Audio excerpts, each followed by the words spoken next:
Hello, I'm Angeline A. Velasco.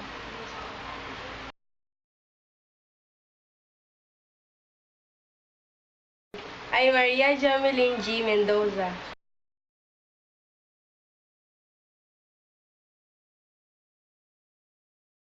Hi, I'm Regamay Sibundos.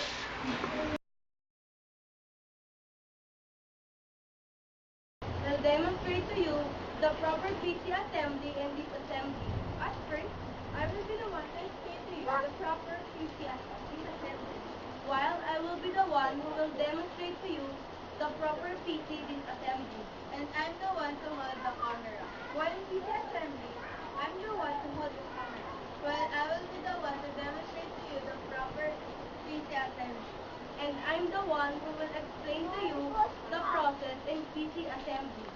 For the disassembly, make sure you have the tools you need, and make sure you have containers to keep the screws in, so you have them when you want to put things back together.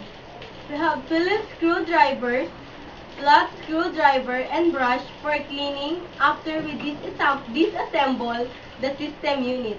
Step 1. Unplugging. The first thing to do is to unplug every cable that is plugged into the system unit. First, the power cord. Since we don't have any monitor jack, we will just move on to the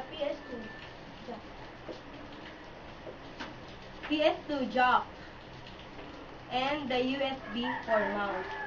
The second thing that we need to do is to open the outer shell. First, unscrew the screws at the back of the system unit.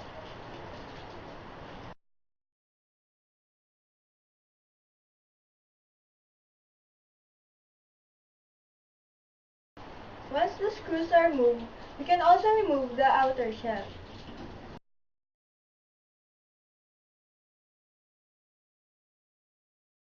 After removing the outer shell or the side panel, put it to a safe place. System fan. But since we do not have any system fan, we will move on to step 4, which is removing the CPU fan. First, unlock the lock of the CPU fan.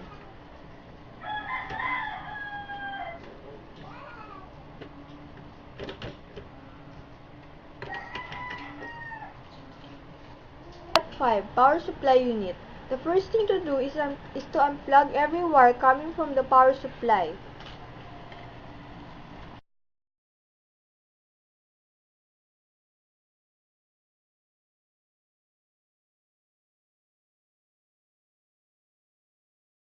Once everything is unplugged, unscrew the screws holding the power supply in place at the back of the computer.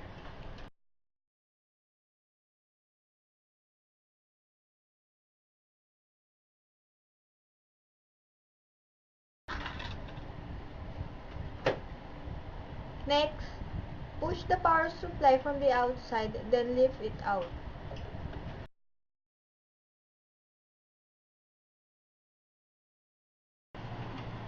Step 6. CD, DVD, or optical drive. First, unplug the ribbon cable from the back of the drive.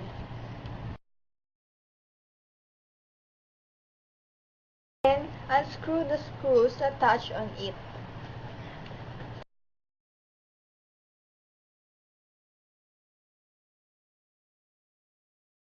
Once it is completed, push it from the outside.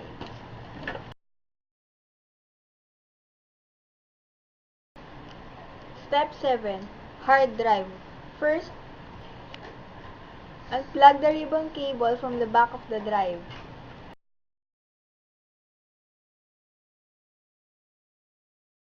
Then, unscrew the screws attached on it.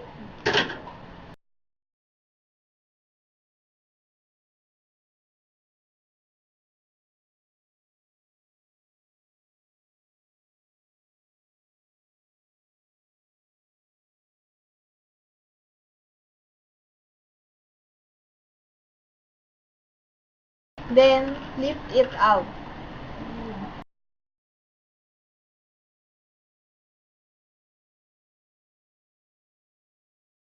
Step 8. Memory or RAM. To remove the RAM, push down on both tabs holding the RAM in place. Then lift it. Step 9. Motherboard. First, unplug the cables or the adapters attached on it. The ribbon cable,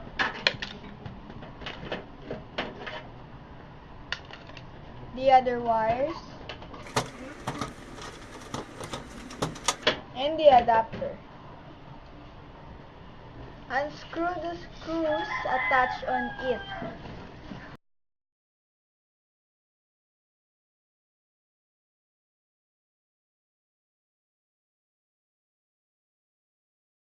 Then, lift it out.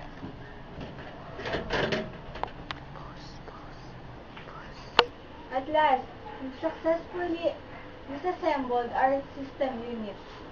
So now, let's move on in PC assembly.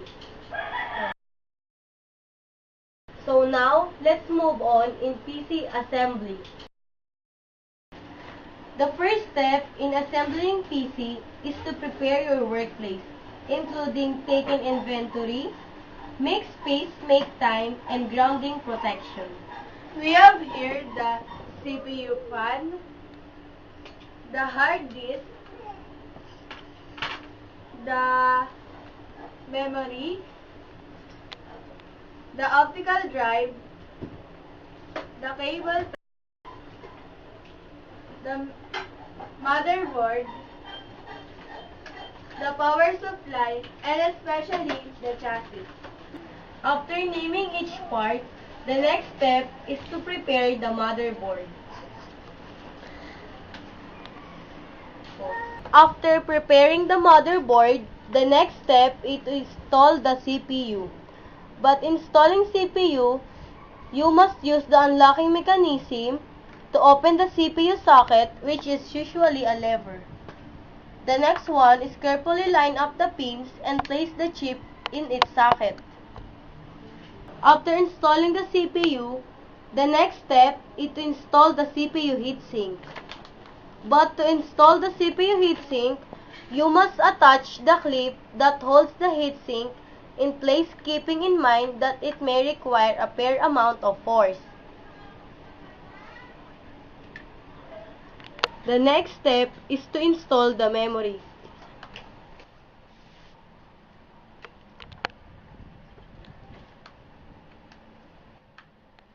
Of the motherboard, you need to place the motherboard into the case.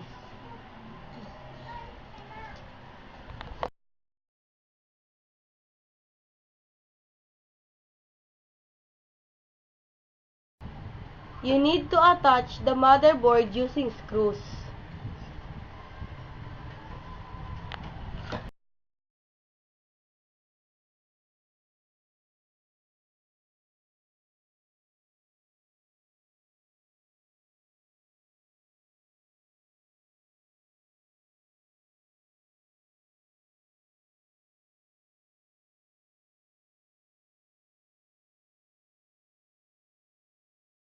The seventh step is to connect the power supply.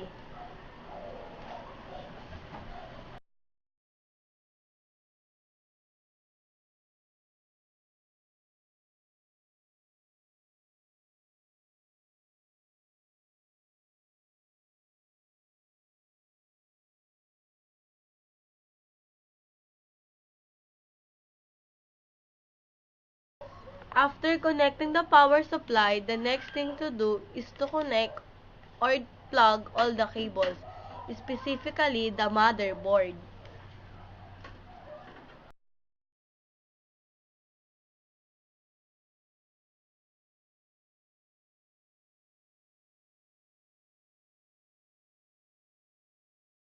Step is to install all the internal drives, especially the optical drive. And you need to attach it using screws.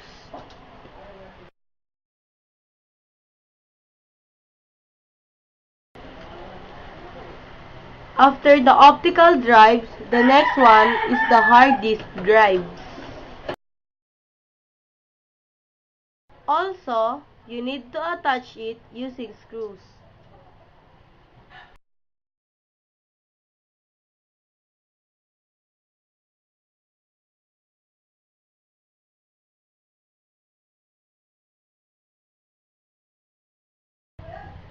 the another drives.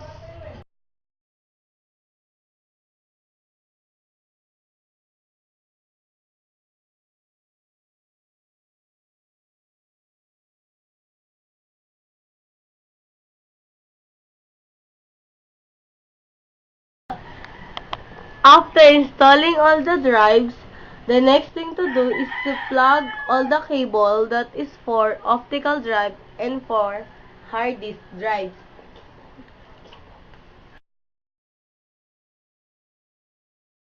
Especially the ribbon cable.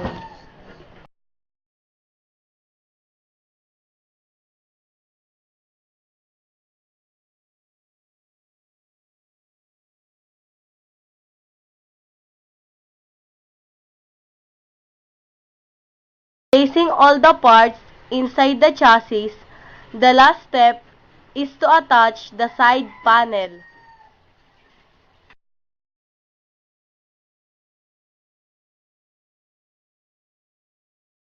You need to attach it using screws.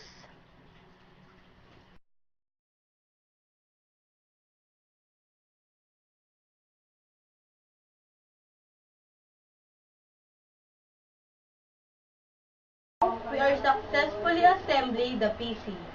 Thank you for watching our simple video tutorial. We hope you gained some learnings about on what we presented. And that's all. Thank you.